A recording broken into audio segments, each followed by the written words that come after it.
नमस्कार दोस्तों, स्वागत है आप सभी का कनास फार्मिंग यूट्यूब चैनल पे। दोस्तों मैं हूं इलाहाबाद गोट फार्म पे और हमारे साथ है इस गोट फार्म के ओनर संतोष कुमार जी। संतोष भैया नमस्कार। संतोष भैया, जिस मैं आपके फार्म पे भी आया हूं जी।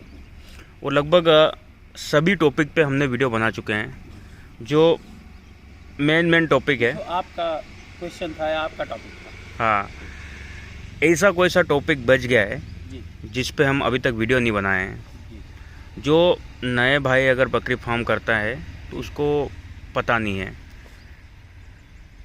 मेरे राय से कुछ विशेष चीज़ें जो बहुत ट्रेंड में नहीं है, जो अमूमन चैनल्स में नहीं है, मैंने उसी चीज़ को टच किया है। और उस चीज़ पे वो चीज़ ज़रूरी भी थी, क्योंकि अनजाने में बहुत नुकसान हो रहा था। तो अभी अगर मुझसे अगर पूछ रहे हैं कि कुछ टॉपिक ऐसा हो जो किसानों के लिए बहुत फ़ायदेमंद हो, तो मेरे दिमाग में फ़िलहाल एक चीज़ आ रहा है, ब्याज से संबंधित, ब्याज प्रबंधन से संबंधित जो है एक पोजीशन है जिसमें किसान को थोड़ा अलर्ट होना पड़ता है जी।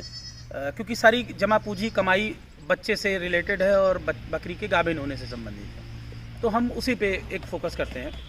जैसे बकरी गाभिन है और वो ब्याज का समय है जी। तो उस ब्याज के समय थोड़ी सी लापरवाही और थोड़ा सा मेडिकल की जानकारी न होने से बहुत नुकसान हो जाता है। तो मैं उस टॉपिक पे एक पॉइंट बता रहा हूँ कि जैसे बकरी ब्याह रही है, 2-3 घंटे से अमूमन बकरी जब ब्याती है, एक स्वस्थ बकरी और फिजिकली फिट है वो, और उसका टाइम पूरा हुआ है और अपने मतलब उसको आप एकदम बिल्कुल परफेक्ट कह सकते हैं कि परफेक्ट बॉडी, परफेक्ट शेप, एक फिट बकरी ब्याह रही है, तो कितना समय लेती है? आधा 1 घंटे में बकरी ब्याह जाती है। बिल्कुल। इससे ज़्यादा समय वो नहीं लेती है अगर एक फिट बकरी है, स्वस्थ है तो। और अगर बकरी मान लीजिए 2-3 घंटे से ब्याह रही है, टाइम ले रही है, तब आपको थोड़ा सचेत होने की ज़रूरत है। क्योंकि अगर आपने इसमें देरी किया और उसको असिस्टेंस नहीं दिया, हेल्प नहीं दिया उसे, तो कभी कभी बकरी की मृत्यु भी हो जाती है और गर्भ में बच्चा भी मर जाता है जी।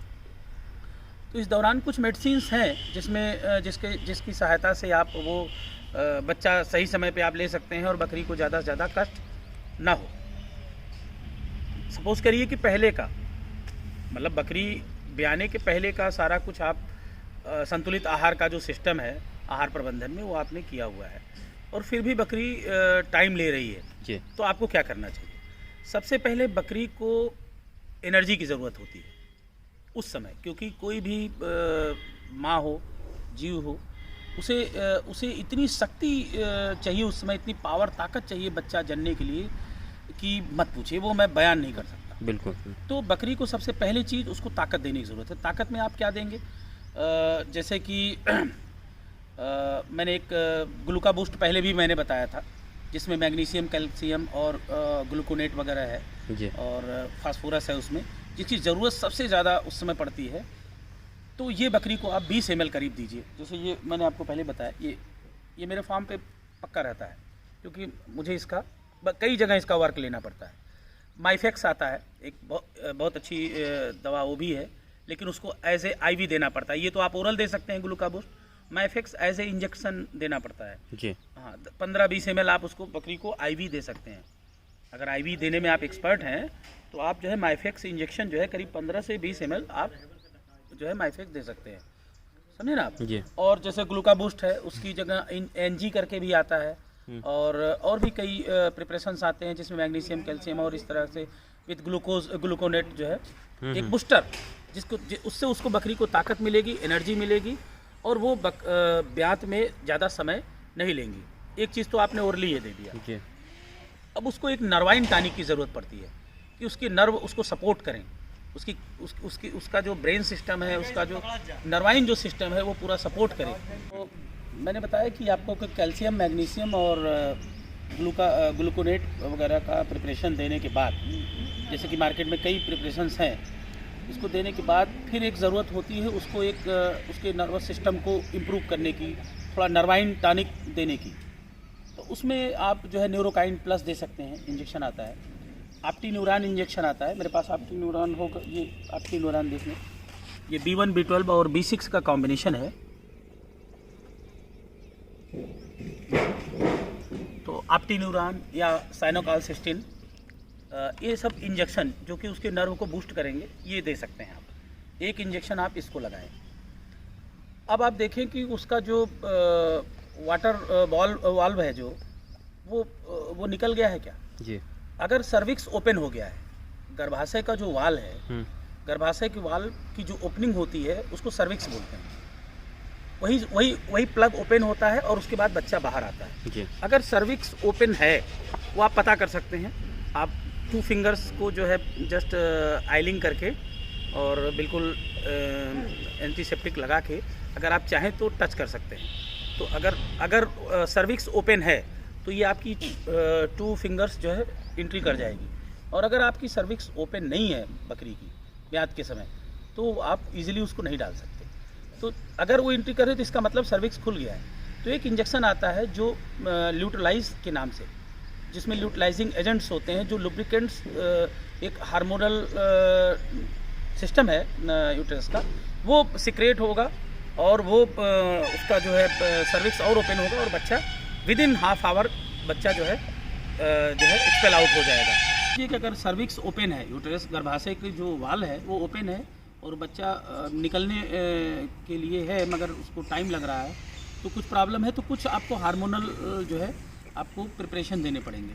जैसे एक इंजेक्शन आती है ल्यूटिलाइज, ये ल्यूटिलाइज इंजेक्शन है और ये देख लें, ये ल्यूटिलाइजिंग एजेंट है, यानी कि एक हार्मोनल के प्रभाव से वहाँ कुछ लुब्रिकेंट्स जो है उस समय सिक्रिएट होंगे उसके गर्भाशय से, सर्विक्स से, जो कि बच्चे को निकालने में मदद देगा, यानी कि आधे घंटे के अंदर बच्चा जो है बाहर आ जाएगा।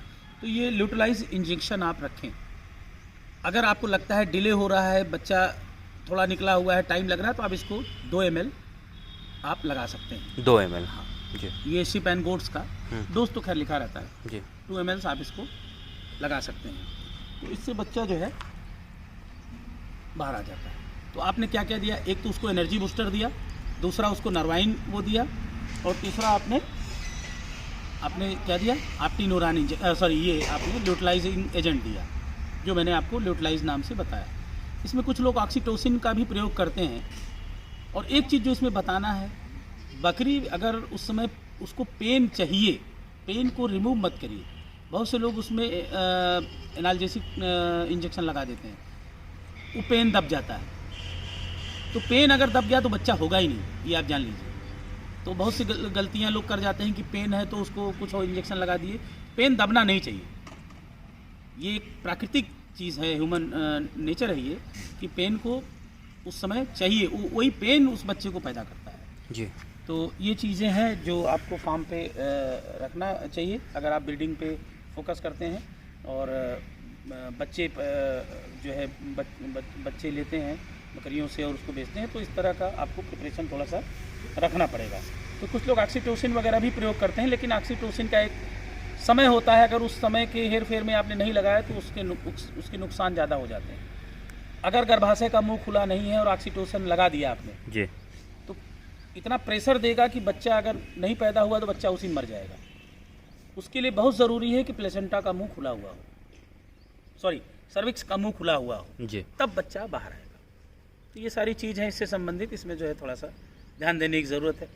और बाकी आफ्टर ब्यात जो है पोस्ट डिलीवरी जो है बहुत सारी चीज़ें हैं वो प्रिकॉशनली जो है करना चाहिए, ताकि जानवर अच्छे से फिर दूध दे सके, उसका प्लेसेंटा या उसका यूटरस सही पोजीशन में फिर से दूसरे प्रेगनेंसी के लिए तैयार हो सके। तो ये एक अलग टॉपिक है, उस पर भी जो है जैसे ब्यात हो जाती है उसके बाद जेर नहीं गिरता है जी। तो ज़्यादा समय नहीं हो, इसके लिए कोई सी ऐसी गोली या फिर टेबलेट है जो जेर जल्दी गिरा दें? जी, उसके लिए बहुत सारी चीज़ें प्रिपरेशन मार्केट में है। आयुर्वेदिक प्रिपरेशन इसमें बेस्ट पड़ता है, जिसमें शतावरी वगैरह के कंटेंट में रहता है। तो यूप्रोटोन वगैरह आता है, यूटोन आता है, ये सब यूट्राइन टॉनिक है, जिसको 15 से 20 ml कम से कम छोटे पशुओं को 7 डेज़ तक देना चाहिए। इससे मिल्किंग में भी उनकी दिक्कतें नहीं आती, दूध प्रॉपर होता है और उनके अंदर का जो थोड़ा बहुत दिक्कत और हरास वगैरह है वो सब भी दूर हो जाता है। और जो गर्भाशय का जो जो नेचर है, जो प्राकृतिक रूप से उसका नेचर है, वो फिर से वो रिपेयर हो जाता है। नहीं, मेरा पूछना है कि जैसे ब्यात हो जाती है उसके बाद जेर गिरता है। जी, ये है ना, जेर तो- गिराने में भी काम करता है। अच्छा। और प्लस फिर से उसके कितने दिन तक देना चाहिए? कम से कम 7 डेज देना चाहिए। 7 डेज तक। हाँ, 15 अच्छा, से 20 टेबलेट कोई सी आप बता सकते हो? टैबलेट, हाँ बता सकते हैं। टैबलेट जो पूछने का मकसद है वो दूसरा है। जेर अगर नहीं गिरा या बहुत टाइम लग रहा है, तो अगर ऐसी परिस्थिति होती है तो जेर की वजह से भी सेप्टिक होता है गर्भाशय में, सेप्टिसीमिया हो जाता है। उसके इन्फेक्शन को रोकने के लिए अगर 2-3 दिन में जेर नहीं गिरा है, कुछ टुकड़ा रह गया सॉरी, और डिस्चार्ज बराबर हो रहा है थोड़ा थोड़ा रह के, तो फ्यूरिया एक टैबलेट आती है। फ्यूरिया क्या वर्क करती है? ये उसके अंदर जो प्लेसेंटा का जो टुकड़े रह गए हों उसको वो नेक्रोसिस होने से, सड़न होने से बचाता है, उसमें इन्फेक्शन होने से बचाता है, और उसमें कीटाणु विषाणु का कोई मूवमेंट ना होने पाए उसको वो रोक देता है। तो वो पूरा धीरे से एक्सपेल आउट हो जाता है और उसमें जीवाणु नहीं लगते। अच्छा संतोष भाई, अगर फ्यूरिया ना मिले तो मैं कॉम्बिनेशन क्लिंजन फोर्ड भी आता है ह्यूमन का, जिसमें क्लिंडामाइसिन और प्लस ये आपका टेंडाजोल कॉम्बिनेशन में है।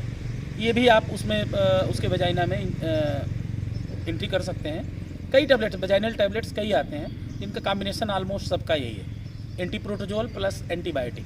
अच्छा। और संतोष भाई, ऐसा भी होता है कि अगर जेर नहीं गिरा, अगर अंदर रहे तो उसका दूध सही नहीं रहता है?